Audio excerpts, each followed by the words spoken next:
আমি গতকালকে ইরান থেকে প্রোগ্রাম করে আসলাম। ইরান থেকে এসেছি। আমি যে দৃশ্য দেখে আসছি, এই দৃশ্য যদি বাংলাদেশের মুসলমানরা দেখতো তাহলে একজনও নামাজ ছাড়তো না। ইরান এমন একটা রাষ্ট্র যারা আমেরিকা গণায়ও ধরে না, আর আমগো দেশের গোলামরা যায় ওদের পায়ের কাছে পড়ে থাকে। ইরান আয়াতুল্লাহ আল খামিনির এমন দেশ, এমন লিডার যে কিনা ট্রাম্পের চোখে চোখ রেখা কথা বলে,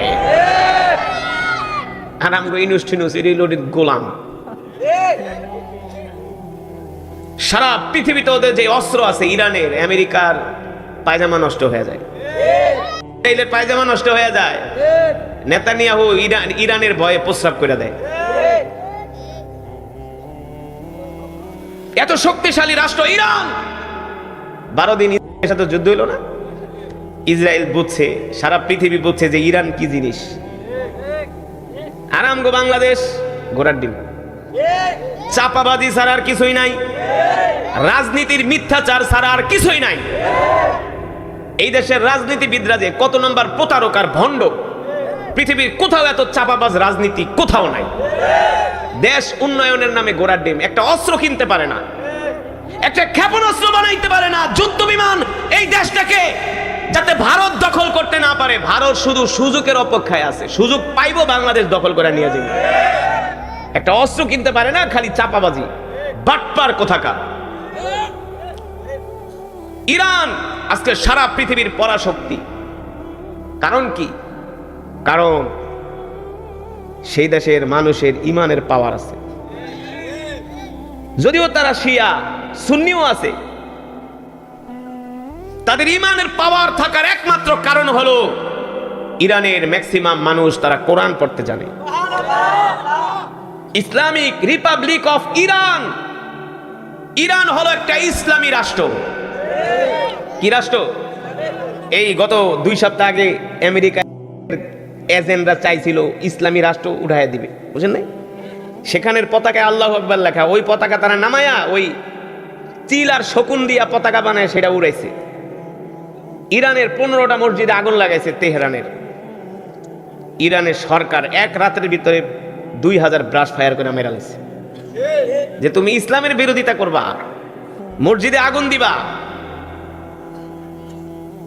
ওদের এত শক্তি হওয়ার একমাত্র কারণ হলো ইরানের মুসলমানরা আল্লাহর কোরআন পড়তে পারে। দেখবেন অনেক ভিডিওতে তারা কোরআন শুনা কান্না করে, আয়াতুল্লাহ আলী খোমেনি কোরআন শুনা কান্না করে। আর আমগো দেশের যারা প্রেসিডেন্ট ওরা ঠিক মতো সূরা ফাতিহাই পড়তে পারে না। আর ইমানি আওয়াজ দিয়ে পড়ি আলহামদুলিল্লাহ। ইমানদার মুসলমান, সমস্ত প্রশংসা কার জন্য? আল্লাহু আকবার। একমাত্র মহান রব্বুল আলামিনের জন্য, যিনি আমাদেরকে সৃষ্টি করেছেন। ঠিক না মুসলমান? আমাদের সৃষ্টি করেছেন কে? হায়াতের মালিক কে? রিজিকের মালিক কে? আমরা কার গোলাম? এক আল্লাহর গোলাম। ঠিক না? আমরা কোন নেতার গোলাম না, নেত্রীর গোলাম না।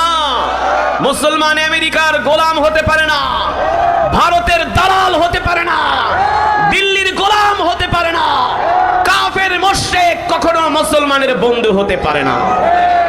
পারে? পারে না। আমরা একমাত্র আল্লাহ তাআলার গোলাম।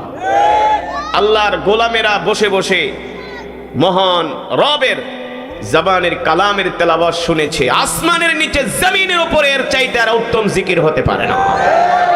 মুসলমান বলেন আল্লাহর কোরআন কেমন লেগেছে? যাকে বলে হার্ট টাচ, হৃদয় ছুঁয়ে যায়। ঠিক না? কত সুন্দর পরিবেশ, কোনো শীতই নাই। শীত আছে? শীত আছে মিয়া? এই দেশের মুসলমান যে কত নাম্বার গরু খাওয়া মুসলমান, এটা অন্য দেশে না গেলে বুঝবেন না। কোনো ঠান্ডা নাই, অথচ এলাকার আশেপাশে যত মুসলমান আছে সব যদি আসে, এটা 3 প্যান্ডেলও জায়গা দেওয়া যাবে না। কথা কন? কিন্তু এখানে যদি 10টা মেয়ে আইনা একটা গানের অনুষ্ঠান করতো, দেখতেন 10 প্যান্ডেলও জায়গা দেওয়া যেত না। কথা কন? সেই সন্ধ্যা থেকে স্টেজ প্যান্ডেল ভরে যেত। আফসোস, আফসোস। মুসলমান দুনিয়ার জমিনে যদি আল্লাহর কালাম এত সুন্দর হয়, জান্নাতে আল্লাহ তাআলা নিজে কোরআনুল কারীমের তেলাওয়াত করে শোনাবে। জান্নাতে পড়বেন আল্লাহ তাআলা, সুবহানাল্লাহ বলবেন না? আল্লাহু আকবার। রব্বে কারীমের সেই দিন জান্নাতে তেলাওয়াত শুনে চোখের পলকে 50,000 বছর কেটে যাবে। এবার বুঝেন, এই কণ্ঠের মালিক আল্লাহ তাআলা না? আল্লাহ তাআলা পয়গম্বর দাউদ আলাইহিস সালামকে যে কণ্ঠ দিয়েছেন, তিনি কণ্ঠ দিয়ে দেখুন জবুর তেলাওয়াত করতেন। আকাশের উড়ন্ত পাখি উড়া বন্ধ করে জমিনে বসা দিত, সমুদ্রের মাছগুলো লাফিয়ে লাফিয়ে উঠে যেত। সমুদ্র থেকে জমিনে মাছ লাফিয়ে উঠে পয়গম্বর দাউদের জবুর তেলাওয়াত শুনতো। তো কণ্ঠের মালিক আল্লাহ তাআলা মানুষকে এত সুন্দর কণ্ঠ দিয়েছে, তো রবের কণ্ঠ কেমন হবে? সুবহানাল্লাহ। জান্নাতে আল্লাহ তাআলার জবানে কালাম শুনতে চান? কোরআন শুনতে চান? কে কে হাত উঠান। মাশাআল্লাহ মাশাআল্লাহ বলেন আল্লাহ। আরো জোরে ডাক দিয়া বলেন আল্লাহ। আমাদের কবুল করে নেন, গুনাহগুলো মাফ করে দেন, শেষ মোনাজাত দিয়া যাওয়ার তৌফিক দেন। বলি আমিন। হাত নামা। শেষ মোনাজাত দিয়ে যাবেন তো? কি রিকোয়েস্ট? আচ্ছা ওই বোনে আগে বহেন না মিয়া, আগে শুরু করছি মিয়া, করতে দেন না। হ্যাঁ, অসুবিধা কি? আল্লাহ তাআলার প্রিয় বান্দারা, আল্লাহ তাআলা এই কোরআন নাজিল করেছেন কার উপরে? আল্লাহর উপরে। রংপুর যায় এক ওয়াজে কইছিলাম আল্লাহ কোরআন নাজিল করছে কার উপরে? আল্লাহর উপরে। আমি তো এদিকে আয়, তোরে কতক্ষণ পিটাইলো, শিখোস নাই কেন? কি ভাই, আল্লাহ তাআলা কোরআন নাজিল করেছেন বিশ্ব নবীর উপরে। এতটুকুন জ্ঞান অনেক মুসলমানের শিখে নাই। এই ওয়াজ মাহফিল কেন আয়োজন করা হয়? বাংলাদেশে এত মাহফিল কেন আয়োজন করা হয় বলেন? শুধু আপনাদেরকে কোরআন শিখানোর জন্য, দিন শিখানোর জন্য, ঠিক না? কিন্তু কপাল পোড়ারা তারপরও আসে না, দোকানে বসে বসে বিড়ি টানে। আরে বিড়ি তো সারা জীবনই টানবি, বাথরুমে যায় তো বিড়ি টানোস। এটা আসো কোরআনের মাহফিলে। রং চা খাইতে খাইতে জীবনটারে পুরো তেজপাতা করে ফেলাইছে। এই মজা কি পাবা কোরআনের মাহফিলে না আসলে? ঠিক না? ওই জান্নাতে আল্লাহ তাআলার জবানে কারা কোরআনুল কারীমের তেলাওয়াত শুনতে পারবে? যারা দুনিয়ার জমিনে আল্লাহ তাআলার কোরআনের তেলাওয়াত করে, ঠিক কিনা? যারা দুনিয়ার জমিনে আল্লাহর কোরআনকে ভালোবাসে, কোরআনের মজমায় আসে, কোরআনের মাহফিলে আসে, তারাই কেবলমাত্র জান্নাতে আল্লাহ তাআলার জবানে কালাম শুনতে পারবে। আল্লাহর নবী বলেন সেই দিন আল্লাহ তাআলা জান্নাতীদের সামনে আল্লাহ তাআলার সমস্ত নূরের পর্দা উঠায় দিবে। চিন্তা করছেন নাকি? আল্লাহ তাআলা সেই দিন ঘোষণা দিবেন, সালামুন কাওলাম মির রাব্বির রহিম। এই জান্নাতীরা, আজকে তোমাদের রবের পক্ষ থেকে তোমাদের জন্য সালাম। সুবহানাল্লাহ বলবেন না? তোমাদের রবের পক্ষ থেকে তোমাদের জন্য সালাম। আজকে আমরা বাংলাদেশের মুসলমানরা কোরআন শুনতে চাই না, কোরআনের মজমায় আসতে চাই না, অথচ মুসলমান এখানে কোরআনের তেলাওয়াত হয়েছে। আমি আল্লাহ তাআলার কোরআন পড়েছি, আপনারা শুনেছেন। আল্লাহ তাআলা কোরআনুল কারীমের মধ্যে বলেন, ওয়াইদা কুরিআল কুরআনু ফাসতামিউ লাহু ওয়া আনসিতু লাআল্লাকুম তুরহামুন। আল্লাহ তাআলা বলেন, নবী হে আমার, আমি আল্লাহ আপনার উপর যে কোরআন নাজিল করেছি, এই কোরআনের যখন তেলাওয়াত হয়, আমার বান্দারা যখন এই কোরআনের তেলাওয়াত শোনে, তখন আমি আল্লাহ তাআলা তাদের উপরে আসমান থেকে রহমত নাজিল করি। আল্লাহ তাআলার রহমত আমাদের উপরে নাজিল হচ্ছে। আর আমি যখন কোরআনের তেলাওয়াত শুরু করেছিলাম, এত আল্লাহর বান্দারা কিন্তু মাহফিলে ছিল না, অনেকে তেলাওয়াত শুনে শুনে দৌড়ে আসছে। কথা বলেন, দৌড়ে দৌড়ে আসছে। ও আল্লাহর বান্দারা, আমি নিজে বানায়া বলি না, আল্লাহর নবী বলেন আমার বানানো কথা না। আল্লাহ রাসূল বলেন, যারা দুনিয়ার জমিনে আল্লাহর কোরআনকে ভালোবাসে, তারা হলো আল্লাহর পরিবারের অন্তর্ভুক্ত। আল্লাহ তাআলার পরিবারের অন্তর্ভুক্ত হবে হাশরের ময়দানে যারা আল্লাহর কোরআনকে ভালোবাসবে। সুবহানাল্লাহ বলেন। কার পরিবারের অন্তর্ভুক্ত?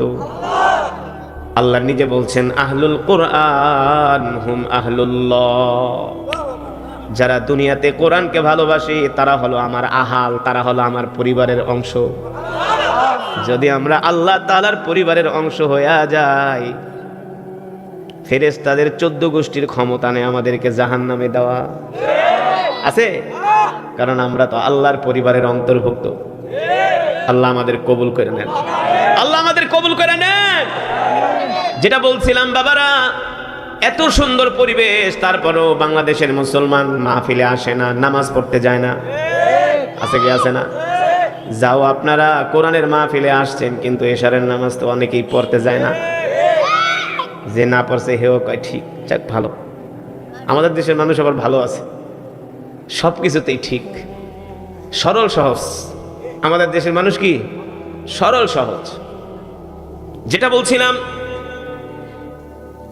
এত সুন্দর পরিবেশ, তারপর আমরা কোরআনের মাহফিলে আসি না। আমি গতকালকে ইরান থেকে প্রোগ্রাম করে আসলাম। ইরান থেকে এসেছি। আমি যে দৃশ্য দেখে আসছি, এই দৃশ্য যদি বাংলাদেশের মুসলমানরা দেখতো তাহলে একজনও নামাজ ছাড়তো না। আমি যখন ইরানের রাজধানী তেহরানে বিমানবন্দরে নামলাম, এয়ারপোর্টে ঢোকার পরে মনে হইল আবহাওয়া স্বাভাবিক, কিন্তু এয়ারপোর্ট থেকে যখন গাড়িতে ওইটা তেহরানের দিকে যাওয়া শুরু করলাম, পুরা রাস্তার চতুর্পাশে শুধু বরফ আর বরফ। কি 0 ডিগ্রি সেলসিয়াস। ডিপ ফ্রিজ আছে না? ডিপ ফ্রিজে মাছ রাখলে কেমন হয়? পুরা বরফ হয়ে যায় না? পুরাটা তেহরান পুরোটা বরফে ঢাকা। আমার প্রোগ্রামের সময় হলো রাত 10:30। আমি ওদেরকে প্রশ্ন করলাম, তোমরা আমাকে এত টাকা খরচ করে বাংলাদেশ থেকে নিয়ে আসছো, শুধু বিমান ভাড়ায় দিচ্ছে 2.5 লক্ষ টাকা। কত লাখ? 2.5 লাখ বিমানের ভাড়া। ওদের ইরানি প্রায় 25 মিলিয়ন টাকা। 25 মিলিয়ন মানে বাংলা টাকার 25 লক্ষ, ইরানি মিলিয়ন। বাংলাদেশের 1 টাকা ইরানের 300 টাকা। মানে ওদের টাকার মূল্য নাই, কিন্তু ধনী রাষ্ট্র। কি রাষ্ট্র? ইরান এমন একটা রাষ্ট্র যারা আমেরিকা ইসরায়েলকে গণায়ও ধরে না। আর আমগো দেশের গোলামরা যায় ওদের পায়ের কাছে পড়ে থাকে। ইরান আয়াতুল্লাহ আল খামিনির এমন দেশ, এমন লিডার, যে কিনা ট্রাম্পের চোখে চোখ রেখে কথা বলে। আর আমগো ইনুস রিলোডেড গোলাম। সারা পৃথিবীতে ওদের যে অস্ত্র আছে, ইরানের, আমেরিকার পায়জামা নষ্ট হয়ে যায়, ইসরায়েলের পায়জামা নষ্ট হয়ে যায়। নেতানিয়াহু ইরানের ভয়ে প্রস্রাব করে দেয়। এত শক্তিশালী রাষ্ট্র ইরান। 12 দিন ইসরায়েলের সাথে যুদ্ধ হলো না? ইসরায়েল বুঝছে, সারা পৃথিবী বুঝছে যে ইরান কি জিনিস। আরামগো বাংলাদেশ ঘোড়ার ডিম। চাপাবাজি ছাড়া আর কিছুই নাই, রাজনীতির মিথ্যাচার ছাড়া আর কিছুই নাই। এই দেশের রাজনীতিবিদরা যে কত নম্বর প্রতারক আর ভণ্ড, পৃথিবীর কোথাও এত চাপাবাজ রাজনীতি কোথাও নাই। দেশ উন্নয়নের নামে ঘোড়ার ডিম। একটা অস্ত্র কিনতে পারে না, একটা ক্ষেপণাস্ত্র বানাইতে পারে না, যুদ্ধ বিমান এই দেশটাকে যাতে ভারত দখল করতে না পারে। ভারত শুধু সুযোগের অপেক্ষায় আছে, সুযোগ পাইবো বাংলাদেশ দখল করে নিয়ে যাবে। একটা অস্ত্র কিনতে পারে না, খালি চাপাবাজি, বাটপার কোথাকার। ইরান আজকে সারা পৃথিবীর পরাশক্তি। কারণ কি? কারণ সেই দেশের মানুষের ইমানের পাওয়ার আছে। যদিও তারা শিয়া সুন্নিও আছে, তাদের ইমানের পাওয়ার থাকার একমাত্র কারণ হলো ইরানের ম্যাক্সিমাম মানুষ তারা কোরআন পড়তে জানে। Islamic Republic of Iran, Iran হলো একটা ইসলামী রাষ্ট্র। কি রাষ্ট্র? এই গত 2 সপ্তাহ আগে আমেরিকা ইসরায়েলের এজেন্ডা চাইছিল ইসলামী রাষ্ট্র উঠায় দিবে, বুঝেন নাই? সেখানের পতাকায় আল্লাহু আকবার লেখা, ওই পতাকা তারা নামায়া ওই চিল আর শকুন দিয়া পতাকা বানায় সেটা উড়াইছে। ইরানের 15টা মসজিদে আগুন লাগাইছে তেহরানের। ইরানের সরকার 1 রাতের ভিতরে 2000 ব্রাশ ফায়ার করে মেরে লাইছে। যে তুমি ইসলামের বিরোধিতা করবা, মসজিদে আগুন দিবা। ওদের এত শক্তি হওয়ার একমাত্র কারণ হলো ইরানের মুসলমানরা আল্লাহর কোরআন পড়তে পারে। দেখবেন অনেক ভিডিওতে তারা কোরআন শুনা কান্না করে, আয়াতুল্লাহ আলী খোমেনি কোরআন শুনা কান্না করে। আর আমগো দেশের যারা প্রেসিডেন্ট ওরা ঠিকমতো সূরা ফাতিহাই পড়তে পারে না। এই কারণে সবগুলা চোর, দিন নাই ধর্ম নাই, ঠিক কিনা? তারপরেও মাশাআল্লাহ দেখতেছি তারেক রহমান নামাজ টামাজ পড়ে, দেখলাম মাশাআল্লাহ ভালো, দেখলাম নামাজ কালাম পড়ছেন, নামাজ কালাম পড়ছেন দেখলাম বিবারিয়ার এক সমাবেশে। ভালো, এটা বাংলাদেশের রাজনীতিতে একটা ইতিবাচক, ঠিক না? সব নেতারা তো মিটিং করতে খালি বিড়িটা নেয় না, কি ভাবলো সিগারেট খায়, মনে হয় আর বাপের টাকা দিয়া খায়। এগুলো সব জনগণের পয়সা, সব গার্মেন্টস শ্রমিকদের পয়সা, প্রবাসীদের পয়সা, এদেশের কৃষকদের পয়সা। ওই চোরেরা হাজার হাজার কোটি টাকা চুরি করে বিদেশে যায় পালায় আছে। ওই টাকা চুরি না করে যদি ওরা অস্ত্র কিনতো, আজকে ভারত কথায় কথায় আমাদের হুমকি দিতে পারতো না। মিয়া বুঝতেছেন না? আজকে গাজার কেন এই অবস্থা? গাজার অস্ত্র না, এই কারণে ইসরায়েল গাজা দখল করতে পারছে। অস্ত্র থাকলে পারতো না। 2 দিন পর পর ভারত হুমকি দেয় বাংলাদেশ দখল করব। কই পাকিস্তানের কাছে গেলে দি পুরা মুদির ধুতি খুলে যায়। হ্যাঁ, পাকিস্তানের তো বাপ কয়, পাকিস্তানের মারে একটা, পাকিয়ারা মারে 3টা। এই চাপাবাজি নিয়ে পৃথিবীতে চলা যায় না। পৃথিবীতে চলতে হলে কোমর সোজা কইরা চলতে হয়। যেটা বলছিলাম, আমি ওদেরকে জিজ্ঞেস করলাম, তোমরা আমাকে এত টাকা খরচ করে তোমাদের এই দেশে প্রোগ্রামে আনলা, পুরা তেহরানে বরফ, একে তো বৃষ্টি, একে তো শীত, আবার দ্বিতীয়তে বরফের বৃষ্টি হচ্ছে, বরফ। আসরের পরে মনে হয় যে পুরা বরফের মতো, বৃষ্টির মতো বরফ পড়তেছে। আমি বলি এটা আবার কোন দেশ? 1 মিনিট বাইরে দাঁড়ানো যায় না, পুরা শরীর শীতে, পুরা শরীর একেবারে কাঠ হয়ে যায়, শুকায়া যায়, হাড্ডিগুলো শক্ত হয়ে যায়, চামড়াগুলো শক্ত হয়ে যায়, এত ঠান্ডা। আমি বললাম, তোমরা আমাকে তোমাদের দেশে আনলা, এই প্রোগ্রামে কি মানুষজন আসবে কিনা শীতের ভিতরে? একজন ইরানিয়ান আমাকে বলে, তুমি আমার সাথে চলো, গেলেই দেখবা। বিশ্বাস করেন, তেহরান থেকে প্রায় 70 কিলোমিটার দূরে আমাকে গাড়ি দিয়ে নিয়ে গেল। আমি যখন রাস্তা দিয়ে যাওয়া শুরু করলাম, দেখলাম এমন অবস্থা, জীবনেও কোনোদিন আমরা এমন বরফ দেখি নাই। যেই এরিয়াতে আমার প্রোগ্রাম ছিল, এই যে দেখেন বরফ কারে বলে, কত প্রকার, কি কি দেখছেন? বরফ কি বরফ না? এই বরফ যদি বাংলাদেশে পড়তো, আপনাকে পিঠায় আনন্দ দিত না? আইতেন? বিরিয়ানির পোটলা দিয়ে আইতেন না? কইতে বাবা বিরিয়ানি বাসায় দিয়ে যা, খাতার ভিতরে বসে খাই কম্বলের ভিতরে।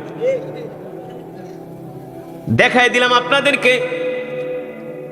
কিন্তু আমি যেখানে প্রোগ্রামে গেলাম, বিশ্বাস করেন, প্রোগ্রামে ঢোকার পরে আমার পুরা ধারণাই পাল্টে গেল। দেখলাম হাজার হাজার ইরানিয়ানরা, তারা তাদের ছোট ছোট বাচ্চাদেরকে বোরকা পরায়া, শীতের কাপড় পরায়া, তাদেরকে কোরআনের মাহফিলে নিয়ে আসছে। এত প্রচন্ড বরফের মধ্যে ইস্পাহানে এক জায়গায় গেলাম, প্রচন্ড ঠান্ডা পড়তেছে, বরফ পড়তেছে, এই বরফের ভিতরে মানুষ হেঁটে হেঁটে নামাজে আসতেছে। ও মুসলমান, আল্লাহ তাআলার হুকুম মানতে যায় কোনো অজুহাত খাটে না। আর যারা অজুহাত দেয় তারা কখনো মুমিন হতে পারে না, ঠিক কিনা বলে? আল্লাহর বান্দারা, আল্লাহ তাআলা এই কোরআন নাজিল করেছেন বিশ্বনবীর উপরে, বিশ্বনবী রাহমাতুল লিল আলামিনের উপরে আল্লাহ তাআলা কোরআন নাজিল করেছেন। আমরা যদি ওই বিশ্বনবী রাহমাতুল লিল আলামিনকে যদি আমরা ভালোবাসতে চাই, ওই বিশ্বনবীকে যদি আমরা আমাদের জীবনের চেয়েও, আমাদের প্রাণের চেয়েও যদি বিশ্বনবীকে ভালোবাসতে চাই, তাহলে আল্লাহ তাআলার হুকুম আমাদেরকে মানতে হবে, ঠিক কিনা বলে? বিশ্বনবী রাহমাতুল লিল আলামিন, যার উপরে আল্লাহ তাআলা কোরআন নাজিল করছেন, ঠিক কিনা? সেই নবীকে আল্লাহ তাআলা কোরআন দিয়া পাঠাইছেন আর বলছেন, নবী আমি আল্লাহ আপনার উপর যেই কোরআন নাজিল করেছি, আপনি আপনার উম্মতদেরকে বলেন, আমার বান্দাদেরকে বলেন, তারা যাতে কোরআন অনুযায়ী তাদের জীবনকে পরিচালনা করে। আমরা কি কোরআন অনুযায়ী চলি? কোন সমাজের কয়জন মানুষ 5 ওয়াক্ত নামাজ পড়ে? 5 ওয়াক্ত নামাজ পড়ে না, হালাল খায় না, হারাম খায়, সুদ খায়, ঘুষ খায়, মিথ্যা কথা বলে। কথা কন। অথচ আপনার আমার কলিজার টুকরা বিশ্ব নবী রাহমাতুল লিল আলামিন, আল্লাহ নবী রাহমাতুল লিল আলামিন 63 বছর জিন্দেগিতে কোনোদিন মিথ্যা কথা তো দূরের কথা, আল্লাহ রসুলের জবান দিয়ে একটা অসার কথাও বের হয় না, ঠিক না? এমন একজন নবী আমরা পেয়েছি, যেই নবীর উম্মত হওয়ার জন্য আগেকার পয়গম্বররা পর্যন্ত আল্লাহ তাআলার কাছে দরখাস্ত করেছে, কিন্তু আল্লাহ তাআলা বিনা দরখাস্তে আপনাকে আমাকে বিশ্ব নবীর উম্মত বানাইছে। খুশি নাকি বেজার? ও মুসলমান, তুমি জানো না বিশ্ব নবীকে শুধু মানুষরাই ভালোবাসে না, বনের পশুরা পর্যন্ত বিশ্ব নবীকে ভালোবাসে। বনের পশুরা। তুমি তো বিশ্ব নবীর উম্মত হয়ে রসুলের সুন্নত মানো না, না? রসুলের আখলাক, রসুলের চরিত্র আমাদের মাঝে নাই, রসুলের আদর্শ আমাদের মাঝে নাই। অথচ বিশ্ব নবী রাহমাতুল লিল আলামিনের জন্য জঙ্গলের প্রাণীগুলো তার জন্য পাগল। বিশ্ব নবীর জন্য জঙ্গলের প্রাণীরা পর্যন্ত পাগল। সিরাতের কিতাবের মধ্যে আসছে, বনু সালামা গোত্রের একজন লোক, মদিনায় তার একটা খেজুরের বাগান ছিল। কি ছিল? দেখেন আল্লাহ রসুলকে, যে আমি বললাম বনের পশুরা পর্যন্ত আল্লাহ নবীর কথা শুনতো, আল্লাহ রসুলকে ভালোবাসতো। বনের পশু কি? বনের পশু। বনু সালমা গোত্রের একজন লোক, মদিনায় তার একটা খেজুরের বাগান ছিল। কি ছিল? জোরে বলে। খেজুরের বাগান ছিল। ওই লোক খেজুরের বাগানে একটা উট লালন পালন করতেন, একটা উট তিনি পালতেন। ওই উটের কাজ ছিল উটের পিঠে করে কূপ থেকে পানি এনে খেজুরের বাগানে, খেজুর গাছের গোড়ায় পানি দিতেন, আঙ্গুরের বাগানে পানি দিতেন, ওই উটের পিঠে করে পানি বহন করে। একদিন বনু সালামার গোত্রের ওই লোক উটের পিঠে পানি যখন উঠায় দিল, উট তার পিঠে পানি বহন করতে রাজি হলো না। উল্টা উটের মালিককে উট গেল তার গায়ে আঘাত করার জন্য। সে তার পিঠের ভিতরে পানির বোঝা উঠায় দেয়, পানির বোঝা তো বহন করে না, উল্টা উটের মালিককে যায় আক্রমণ করে, কামড় দেয়। তার উপরে উট চড়াও হয়। মনে করছে উটের মালিক হয়তোবা উটের শরীর খারাপ, এই কারণে আমার সাথে এমন আচরণ করতেছে। সেই দিন আর তিনি উটের পিঠে পানি দিলেন না, পানির বোঝা চাপায় দিলেন না, উটকে বাগানে এনে বিশ্রাম করতে দিলেন। তারপরের দিন আবার উটকে নিয়ে গিয়েছেন, উটের পিঠে পানির বোঝা দিবে, কিন্তু আজকে উট পানি নিতে অস্বীকৃতি জানায়। উটের মালিক যখন তার পিঠের ভিতরে পানির বোঝা চাপায় দেয়, আবার উট তাকে আক্রমণ করার জন্য যায়। শুধু আক্রমণ করার জন্য যায় না, উট বাগানের যেই দরজা, যেই গেট, ওই গেটের সামনে উট বসে থাকে। বাগানের খেজুরগুলো পেকে গিয়েছে, ওই খেজুর পাড়ার জন্য ওই বাগানের ভিতরে মানুষগুলো যখন প্রবেশ করে, উট কাউকে প্রবেশ করতে দেয় না, যাকে দেখে তাকেই কামড় মারে। উটের দাঁত দেখছেন? উটের দাঁত, উটের দাঁত অনেক বড় বড়। উট কাটা পর্যন্ত খেয়ে ফেলে। উট, মরুভূমিতে একটা গাছ আছে কাঁটাযুক্ত গাছ, সেই গাছ উট খেয়ে ফেলে। সুবহানাল্লাহ। উট যদি একদিন পানি পান করে, সেই পানি উট 40 দিন পর্যন্ত পানি স্টকে জমা রাখে। অর্থাৎ একদিন পানি খাওয়াই দিবেন, ওরা 40 দিন পানি খাওয়া লাগবে না। ওই যে পেটে নিয়ে পানিটাকে স্টক করে রাখে, সেখান থেকে অল্প অল্প করে খায়। আল্লাহ তাআলা কোরআনুল কারীমের মধ্যে বলছেন, আফালা ইয়ানজুরুনা ইলাল ইবিলি কাইফা খুলিকাত। এই উটের মধ্যেও তোমাদের জন্য শিক্ষা আছে। কি আছে? তোমরা উট থেকে শিক্ষা নাও। উটকে বলা হয় মরুভূমির জাহাজ। উটকে বলা হয় কি? এখনো আরবে উট দিয়া বোঝা বহন করে। এখন উট এমন একটা প্রাণী, যারা কিনা ঠান্ডার ভিতরে, বরফের ভিতরে বাঁচতে পারে, গরমের ভিতরেও। আমরা যখন সৌদি আরব, অনেক আরব রাষ্ট্রে যাই, দেখি এত গরম, প্রায় 50 ডিগ্রি সেলসিয়াস। একটা ডিম ভেঙে রাস্তায় পিচের ভিতরে দিলে সাথে সাথে ডিম পোস হয়ে যায়, ফ্রাই হয়ে যায়। সেই মরুভূমির মধ্যে দিয়ে উট দিব্যি চলতেছে। সুবহানাল্লাহ। কে সৃষ্টি করেছেন? আল্লাহ। আল্লাহ তাআলার যে কত ক্ষমতা, না? তার যে কত ক্ষমতা, তিনি যে কিভাবে পৃথিবীটা সৃষ্টি করেছে। সুবহানাল্লাহ বলেন। এগুলো এ কারণেই আল্লাহ তাআলা কি বলছেন, কুল সিরু ফিল আরদ, তোমরা আমার জমিন ভ্রমণ করো। আমার জমিন কি করো? ভ্রমণ করো। জমিন ভ্রমণ করলে, পৃথিবী ভ্রমণ করলে আল্লাহর নিদর্শন দেখা যায়, ঈমান বেড়ে যায়। ঠিক কিনা বলেন? এবার ওই উটের মালিক বাগানে ঢোকে, উট বাগানে ঢুকতে দেয় না। খেজুর পেকে গেছে, খেজুর পারবে, বাগানে ঢুকতে পারে না। অনেক মানুষ এইসব বাগানে ঢোকার চেষ্টা করে, উট কারো কথা শোনে না, যারে পারে তাকে কামড় দিতে আসে। উটের মালিক বেচারা নিরুপায় হয়ে কি করবে, কোনো কুল কিনারা পায় না, কোনো বুদ্ধি পরামর্শ, কি করবে সে কোনো ডিসিশন নিতে পারে না, কিভাবে তার খেজুরগুলো পারবে, কারণ খেজুর পেকে গিয়েছে। এখন যদি খেজুর না পারে তাহলে আর কিছুদিন পরে খেজুরের ন্যায্য মূল্য পাওয়া যাবে না। উটের মালিক টেনশনে পড়ে গেলেন। মদিনার একজন সাহাবী বলল, শোনো, তুমি যেই বিপদে পড়ছো, এই বিপদ থেকে তোমাকে আল্লাহ রসুল ছাড়া আর কেউ সাহায্য করতে পারবে না। একমাত্র আল্লাহ নবী পারবে তোমাকে এই সময় তোমাকে হেল্প করতে। আল্লাহ নবী পারবে তোমাকে এই সময়, এই সিচুয়েশন থেকে তোমাকে উঠাতে।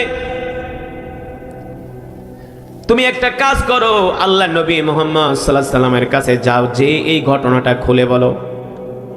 এবার বনু সালমা গোত্রের ওই উটের মালিক আল্লাহ রসুলের কাছে আসলেন মসজিদে নববীতে। এসে বললেন, ওগো আল্লাহ রসুল, মদিনায় আমার একটা খেজুরের বাগান আছে, খেজুরগুলো পেকে গিয়েছে, কিন্তু আমি একটা উট লালন করি, উট পালন করি। আমি এই উট দিয়ে আমি আমার মাল বহন করি।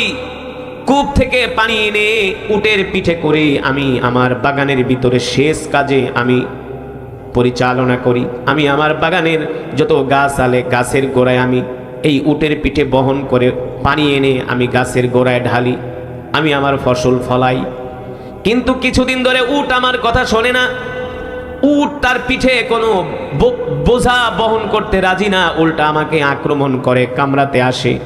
শুধু আমি না, উট আমার বাগানের গেটের সামনে বসে আছে, কেউ বাগানে প্রবেশ করতে পারে না। অথচ আমার বাগানের খেজুরগুলো পেকে গিয়েছে। এই সময় যদি আমি খেজুর পারতে না পারি, আর কিছুদিন পরে আমি এর ন্যায্য মূল্য পাবো না।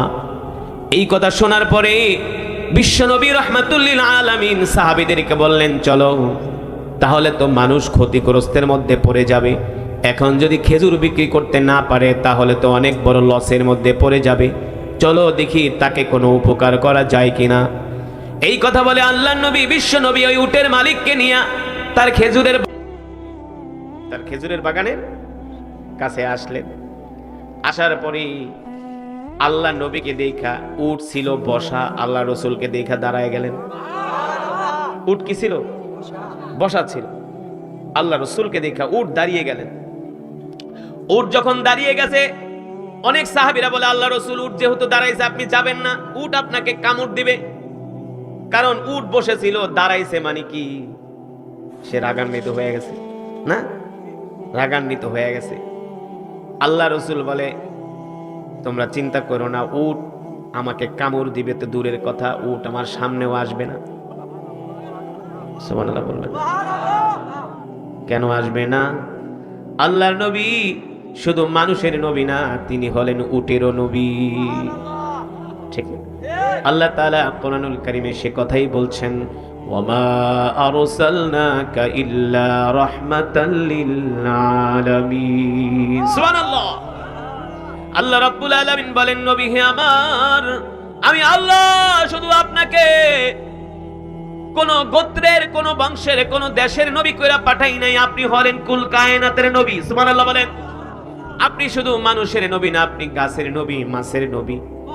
ওই আফ্রিকার গহীন জঙ্গলে যত হিংস্র প্রাণী আছে, যত বন জঙ্গলে যত প্রাণী আছে, জলজ প্রাণী, প্রত্যেকটা প্রাণীর নবী করে আমি আল্লাহ আপনাকে দুনিয়াতে পাঠিয়েছি। আপনার কথা যেমন মানুষ শোনে, জঙ্গলের প্রাণীগুলো আপনার কথা শুনবে। সুবহানাল্লাহ বলেন। এবার আল্লাহ রাসূল বিশ্ব নবী রাহমাতুল্লিল আলামিন উট যখন দাঁড়িয়ে গেছে, আল্লাহ রাসূল হাঁটতে হাঁটতে উটের সামনে যাচ্ছেন। সাহাবীরা বললেন, ওগো আল্লাহ রাসূল, উটের কাছে যাবেন না, উট আপনাকে কামড় দিবে, আক্রমণ করবে। আল্লাহ রাসূল বললেন, সাহাবীরা তোমরা চিন্তা করো না, উট আমার সাথে খারাপ আচরণ করবে না, উট আমার উপর চড়াও হবে না। এই কথা বলে বিশ্বনবী রাহমাতুল্লিল আলামিন হাঁটতে হাঁটতে উটের কাছে গেলেন। উটের কাছে যাওয়ার পরে আল্লাহ রাসূল দাঁড়িয়ে রইলেন। উট দূর থেকে দৌড়ায়া এসে আল্লাহ রাসূলের পায়ের কাছে তার মাথাটা ঝুঁকিয়ে দিলেন। উট আল্লাহ রাসূলের পায়ের কাছে এসে তার মাথাটা ঝুঁকিয়ে দিলেন। বুঝেন নাই? উট মাটিতে বসে তার মুখ তার মাথাটা আল্লাহ রাসূলের পায়ের কাছে ঝুঁকিয়ে দিলেন। আল্লাহর নবী উটের মাথায় হাত দিয়ে বলে, কি তুমি পাগলামি করো কেন? মানুষে কামড় দাও কেন? সুবহানাল্লাহ। উটের চোখ দিয়ে ঝরঝর করে পানি পড়তেছে। তার মানে উটের মনে কি আছে? কষ্ট আছে। আল্লাহু আকবার। আল্লাহ রাসূল বলে, তুমি পাগলামি করো কেন? মানুষদেরকে কামড় দাও কেন? উট তার চোখ দিয়ে ঝরঝর করে পানি পড়তেছে। আল্লাহ রাসূল উটের মাথায় হাত দিয়া আদর করে দিতেছেন, হাত বুলায় দিতেছেন, আর বলতেছেন, শোনো, মানুষকে কষ্ট দিও না, মানুষকে কষ্ট দিও না, মানুষের উপরে চড়াও হয়েও না। এই কথা বলার পরে উট তার মাথা নাড়ায়া বলতেছে, আল্লাহ রাসূল, আর আমি কোনোদিন মানুষকে কষ্ট দিব না। এবার আল্লাহর নবী বললেন, যাও। এই কথা বলার পরে উট আবার দাঁড়ায়া তার জায়গা মতো যায় বসে পড়লেন। এবার ওই বনু সালমা গোত্রের উটের মালিককে আল্লাহর নবী ডাক দিয়া বললেন, এবার তুমি যাও উটের কাছে। এবার উটের কাছে যায়, আর উট তার উপরে চড়াও হয় না। তার মানে কি? আল্লাহর নবীকে শুধু মানুষ ভালোবাসে না, উটও আল্লাহ রাসূলকে ভালোবাসি। ঠিক কিনা? সেই নবীর উম্মত আমরা খুশি নাকি বেজার? আরো জোরে বলেন, খুশি নাকি বেজার? ও মুসলমান, আল্লাহ রাব্বুল আলামিন কোরআনুল কারীমের মধ্যে বলেন, কুল ইন কুনতুম তুহিব্বুনাল্লাহ ফাত্তাবিউনি ইউহিব্বুকুমুল্লাহ ওয়া ইয়াগফির লাকুম যুনুবাকুম ওয়াল্লাহু গফুরুর রহিম। আল্লাহু আকবার। আল্লাহ রাব্বুল আলামিন বলে, দুনিয়ার মানুষ, তোমরা যদি আল্লাহ তাআলাকে পেতে চাও তাহলে সর্বপ্রথম তোমরা তোমাদের নবীকে ভালোবাসো। ঠিক কিনা বলে? কাকে ভালোবাসতে হবে? জোরে বলেন, কাকে? আল্লাহ নবীকে ভালোবাসতে হবে। কেমন করে ভালোবাসবেন? ভালোবাসার কতটুকু লিমিটেশন? আল্লাহ রাসূলকে ভালোবাসার কোনো লিমিটেশন নাই। ঠিক কিনা বলেন? আল্লাহ রাসূলকে ভালোবাসতে হবে নিজের জীবনের চেয়ে। কিসের চেয়ে? শুধু নিজের জীবনের চেয়ে না, সন্তানের চেয়েও আল্লাহর নবীকে ভালোবাসতে হবে। শুধু সন্তানের চেয়ে না, নিজের স্ত্রীর চেয়েও আল্লাহ রাসূলকে ভালোবাসতে হবে। শুধু স্ত্রীর চেয়ে না, নিজের মা বাবার চেয়েও আল্লাহর নবীকে ভালোবাসতে হবে। আমার কথা। আল্লাহ রাব্বুল আলামিন কোরআনুল কারীমের মধ্যে বলছেন, তোমরা তোমাদের নবীর অনুসরণ করো। ফাত্তাবিউনি ইউহিব্বুকুমুল্লাহ, তোমরা তোমাদের জীবন দিয়া নবীকে ভালোবাসো। ঠিক কিনা বলেন? যদি তোমরা তোমাদের নবীকে ভালোবাসতে পারো তাহলে তোমরা আমাকে পাবা। কাকে পাবা? আল্লাহ তাআলা বলছেন, যদি তোমরা তোমাদের নবীকে ভালোবাসো তাহলে তোমরা আল্লাহ তাআলার নৈকট্য পাবা। তার মানে আল্লাহ রাসূলকে ভালো না বাসলে আল্লাহ তাআলাকে পাওয়া যাবে না। তাহলে আমরা আল্লাহর নবীকে ভালোবাসবো তো? জোরে বলেন, কিসের মাধ্যমে ভালোবাসবো? জিলাপি খায়া, মিলাদ পয়রা? তাহলে কি? আল্লাহ রাসূলের সুন্নাত মেনে। ঠিক কিনা বলেন? কি মেনে? সুন্নাহ। মান আহাব্বা সুন্নতি ফাকাদ আহাব্বানি ওয়া মান আহাব্বানি কানা মাই ফিল জান্নাহ। আল্লাহর নবী বলে, উম্মত, তোমরা আমাকে ভালোবাসবা, ভালোবাসার প্রমাণ হলো আমার সুন্নাত তোমাদেরকে জিন্দা করতে হবে। আল্লাহ রাসূলের সুন্নাত কি? আল্লাহ রাসূলের সুন্নাত হলো এক মুসলমান আর এক মুসলমানকে সালাম দিবে। কি দিবে? আফসুস সালাম ওয়া আতঈমুত তাআম লিনুল কালাম। সুবহানাল্লাহ বলে। বর্তমানে সমাজের ভিতর থেকে সালাম উঠে গেছে, কথা কন। এখন আর মুসলমানকে সালাম দিতে চায় না। আবার কিছু মানুষ আছে একটু টাকা পয়সা হয়ে গেছে, এখন আর সালাম দিলে উত্তরও নেয় না। নাই সালাম দেয় কোনো অনুভূতি নাই। আসসালামু আলাইকুম, না ওয়ালাইকুম সালাম কয় না। না বলে তুই বেটা গরিব মানুষ, তোর সালামের উত্তর কি নিমু, কথা কন। অথচ আল্লাহ রাসূল বলছেন যদি তোমাকে কেউ সালাম দেয় তার সালামের উত্তরটা হাসি মুখে নিবা, ঠিক না? কেউ যদি আপনাকে সালাম দেয় হাসি মুখে বলবেন ওয়া আলাইকুমুস সালাম। সুবহানাল্লাহ। সালাম আল্লাহ রাসূলের এমন একটা সুন্নাত, একমাত্র এই সালাম দিয়াই এই জমিনে শান্তি প্রতিষ্ঠা করা যায়। যায় কি যায় না? সালাম দিলে অন্তরের অহংকার দূর হয়ে যায়। অহংকারীরা কখনো সালাম দেয় না, দেয়। অহংকারীরা সালাম দিতে চায় না, তারা সম্পদের অহংকার করে, ক্ষমতার বড়াই দেখায়, সালাম দেয় না, সালাম নেও না, ঠিক কিনা বলেন? অহংকার করো না, অহংকারী আল্লাহর জান্নাতে যাবে না, ঠিক কিনা? আপনার শত্রুকেও যদি আপনি একদিন, 2 দিন, 3 দিন সালাম দেন, 10 দিন সালাম দেওয়ার পরে শত্রু বন্ধুতে পরিণত হয়ে যায়, হয় কি হয় না? আমি বিদেশে গেছি মালয়েশিয়াতে প্রোগ্রাম করতে। এক যুবকের বাড়ি মাদারীপুর। হুজুর দুঃখের কথা আপনারা কি কমু, আমার কপাল পুইরা গেছে। কি কয়? ওই বেটা তোর কপাল কই পড়ছে? কপাল তো ঠিক আছে। কয় না হুজুর আমার কপাল পুইরা গেছে, হুজুর আমার জীবন তেজপাত হয়ে গেছে। কি হয়েছে? কয় হুজুর আমার বউ আমার কথা শোনে না, আমার বউ আমার কথা শোনে না হুজুর। 18 ঘন্টা ডিউটি করে পয়সা কামাই, টাকা পাঠাই, বউ ভালো ব্যবহার। আমি কি কারণ কি? কেন তোমার স্ত্রী তোমার কথা শোনে না? বলো তুমি তোমার স্ত্রীর সাথে কেমন ব্যবহার করো? তারে ফোন দিয়া কি কোনোদিন সালাম দিছো? আগে ফোন দিয়া কি করবা? আসসালামু আলাইকুম বেগম সাহেবা, আপনি কেমন আছেন? এমন একটা সুন্দর আচরণ যদি স্ত্রীর সাথে করে, তুমি মিয়া স্বর্ণে চেন দিলে যে খুশি হইব তার চাইতে কথায় তুমি তার মন জয় করে ফেলতে পারবা, ঠিক না? তুমি স্ত্রীর ফোন দিয়া কেমন আছোস, ফোন ধরস না কা, কোথায় যাস, ভাত ফুটাইছস কেন, জাল বেশি দিছস কেন, লবণ কম দিছস কেন? তোমার স্ত্রী মনে মনে জাল তো দিছি, তোর একটু পরে এমন জাল খাওয়ামো পুরো একদম ডাইরেক্ট করে ফেলামো।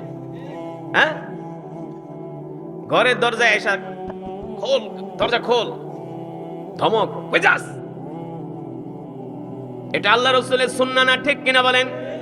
ঘরের দরজায় এসে আল্লাহ রাসূল বলছেন প্রথম সালাম দিবা কয়বার? আসসালামু আলাইকুম, আসসালামু আলাইকুম, না কাশি দাও। ঘরের দরজায় এসে আঘাত করবা না। কিছু মানুষ আছে ঘরের দুয়ারে যায়, একবার না খুললে 2 বার লাথি মারা শুরু করে। আরে বোকা, সে তো বাথরুমেও থাকতে পারে, কোনো জরুরি কাজেও। এই কারণে একবার সালাম দিয়া দরজা নক কইরা দাঁড়াও। ইসলাম কত সুন্দর না? দাঁড়িয়ে অপেক্ষা করো, ওয়েট করো, দেখো সে আসে কিনা। 1 মিনিট অপেক্ষা করার পরে যদি আবার না খোলে আবার সালাম দাও, আবার নক করো, ঠিক কিনা? আমি ওই যুবককে বললাম শোনো, ফোন করে স্ত্রীরে ধমক দিবা না, ফোন করে আগে সালাম দিবা। কি দিবা? সালাম দাও, যাও তুমি তোমার স্ত্রীর সাথে এইভাবে সুন্দর করে আচরণ করো, আর নরম ভাষায় কথা বলবা, কোমল ভাষায় কথা বলবা, স্ত্রীকে ধমক দিবা। ঠিক আমি আবার তার পরের বছর ওয়াজ মাহফিলে গেছি, যায় তার সাথে আমার কুয়ালালামপুর দেখা। আমি বললাম এবার বলো তোমার দাম্পত্য জীবন কেমন চলতেছে? কয় হুজুর বিশ্বাস করেন, আমি আমার স্ত্রীরে কয়দিন সালাম দেওয়ার পরে আমার স্ত্রী কয় তুমি মানুষ নাকি ফেরেশতা? তুমি এত ভালো কই থেকে হইলা? এত ভালো কই থেকে হলা? আছে না কিছু মানুষের ব্যবহার ভালো না, কর্কশ আচরণ না, কথায় কথায় গালি দেয়, কি করে যাতে অজাতে গালি দেয়, আছে না? ফ্যামিলির মানুষের সাথে ভালো আচরণ করে না। আল্লাহ রাসূল বলে না না না, লিনুল কালাম, এক মুসলমান আর এক মুসলমানের সাথে নরম ভাষায় কথা বলো, মানুষদেরকে ধমক দিও না, মানুষদেরকে কষ্ট দিও না। আল্লাহ রাসূলের সুন্নাহ, এই সুন্নতগুলো যদি আমরা সমাজে প্রতিষ্ঠা করি, সমাজে শান্তি আসবে কি আসবে না? এখন তো আমরা এক মুসলমান আর এক মুসলমানের সাথে নরম ভাষায় কথা বলা তো দূরের কথা, এক কথায় 2 কথায় ঝগড়া লেগে যায়, বাঁশ দিয়া বাড়ি দেয় না, দাও নিয়ে আহে কোবাইতে, একবারে কল্লা ফালায় দেমু। না না না, সিবাবুল মুসলিমি ফুসুকুন ওয়া কিতালুহু কুফরুন, আল্লাহ রাসূল বলছেন কোন মুসলমানকে গালি দেওয়া ফাসিকি, আর কোন মুসলমানকে মুসলমান হত্যা করা কুফরি, ঠিক কিনা বলে? এবার আপনাদেরকে বললাম, আল্লাহ রাসূলের এই সুন্নতগুলো যদি আমরা মানি, সমাজে শান্তি আসবে কি আসবে না? আসবে না? এই যে দেখেন, বাংলাদেশের মানুষ এমনি সালাম দেয় না দেয়, নেতারা সালাম দিতে পারে না পারে, কিন্তু বাংলাদেশের সালামের একটা মৌসুম আছে। হ্যাঁ, এই তো মাশাআল্লাহ, সালামের কি আছে? ওই সময় কাডার আকাডা নাই, কাডার যারে পায় ওরে সালাম দেয়। কারণ কি? ইয়ে হাল তেরা জাল হে, মকসুদ তেরা মাল হে, কে আজীব তেরা চাল হে, ঠিক কিনা বলেন? জানে একমার সালাম দিতে, সালাম দিয়া কোন রকম ক্ষমতা পাইলেই তো মাল আর মাল। এই কারণে যারে পায় তারে কি করে? না না না, শুধু নির্বাচন আসলে সালাম না, বছরের প্রতিটা দিন মুসলমানদের সালাম দিতে হবে। কথা বলছি, বাস্তব না অবাস্তব? বাস্তব না অবাস্তব? আমরা সালাম দিব তো, ছোট বড়কে সালাম দিব, বড় ছোটকে সালাম দিব, ধনী গরিবকে সালাম দিব, গরিব ধনীকে সালাম দিব, অফিসের বস তার কর্মচারীকে সালাম দিবে, কর্মচারী তার বসকে সালাম দিবে। কার সুন্নাহ? আল্লাহ রাসূলের সুন্নাহ। এই সুন্নাহ যদি আমরা মানি, আমাদের সমাজে শান্তি আসবেই আসবে ইনশাআল্লাহ। বিশ্বাস করেন, পৃথিবীর কোনো আইন দিয়ে সমাজে শান্তি প্রতিষ্ঠা করা যাবে না। এই সমাজ থেকে মারামারি, কাটাকাটি, হানাহানি, হিংসা বিদ্বেষ দূর করা যাবে না একমাত্র আল্লাহ রাসূলের সুন্নাত ছাড়া, আল্লাহ রাসূলের আদর্শ ছাড়া, ঠিক কিনা বলেন? কথা সঠিক নাকি ব্যাঠিক? সঠিক। এই যে স্বাধীনতার 50 বছরে পাশে শান্তি প্রতিষ্ঠা করতে চুরি, ডাকাতি, দুর্নীতি, ঘুষ, সন্ত্রাস কোনো কিছুই বন্ধ হয় না, হয় নাই। কিন্তু আল্লাহর জমিনে যদি আল্লাহর কোরআনের আইন বাস্তবায়ন করেন, আল্লাহ রাসূলের সুন্নাহ মানেন, দেখবেন সমাজে শান্তি চলে আসবে। তো রাজি আছেন আল্লাহ রাসূলের সুন্নাতগুলো মানবেন? রাজি আছেন ইনশাআল্লাহ? কে কে রাজি আছেন হাত উঠে আল্লাহকে দেখান। নারায়ে তাকবীর, নারায়ে তাকবীর। আল্লাহ আমাদের কবুল করেন। হাত নামান। মাশাআল্লাহ, মাশাআল্লাহ, মাশাআল্লাহ। আমরা আল্লাহ রাসূলের সুন্নাতগুলো মানব। তাহলে আজকের মাহফিলে এসে আপনারা খুশি নাকি বেজার? আপনাদেরকে আমরা আর কষ্ট দিব না, তবে মোনাজাত না দিয়ে কেউ উঠবেন না। উঠবে না তো? আদ-দুআউ হুয়াল ইবাদাহ। দোয়াটা হলো ইবাদত। দোয়াটা হলো কি? ইবাদত, অনেক বড় ইবাদত। শুনেন, একটা কথা বলি, একটু কান খাড়া করে শুনেন। যেই জায়গায় দোয়া দেখবেন, দোয়া খাওয়া ছাইরা দিবেন, দোয়া ছাড়বেন না। কারণ দোয়া যদি কবুল হয়ে যায়, আল্লাহ জান্নাত দিয়ে দিবে। সুবহানাল্লাহ। জান্নাতে যাইতে বলার কোনো চিন্তা আছে? এই কারণে সব ছেড়ে দিব, মাগার দোয়া ইনশাআল্লাহ আল্লাহ তাআলা আমাদের কবুল করুন, বলি আমিন। যদি আজকের মাহফিলে এসে আপনারা খুশি হন, তাহলে আজকে যেই মসজিদের উদ্যোগে মাহফিল, মধ্য ভাউপাড়া জামে মসজিদের উদ্যোগে আজকের এই মাহফিল, তো মাহফিলের এই মসজিদের কিছু উন্নয়নের কাজ বাকি আছে। মসজিদের টাইলস লাগাইতে হবে, টাইলস। আমার আগে যে বক্তা কালেকশনের টাইম ওই গজল গায়া শেষ করে দিচ্ছে। সব বক্তারা একটা টাইম দিয়ে দেয়, আমরা তো যে আপনি এই সময়ের ভিতরে ওয়াজ শেষ করবেন, ওয়াজ শেষ করেন, খালি আজ এদিক যায় ওদিক যায়, কথা কয়, গল্প করে। তো যাই হোক, এখন মাহফিলের কিছু মসজিদের কিছু কাজ বাকি আছে। আল্লাহর ঘর কি কাজ বাকি থাকতে পারে? থাকতে পারে? এই ভাই উঠাউঠি করো না, বসো। কেউ উঠাউঠি করবেন, একটু বসেন, বসেন, আল্লাহর রাস্তায় বসেন।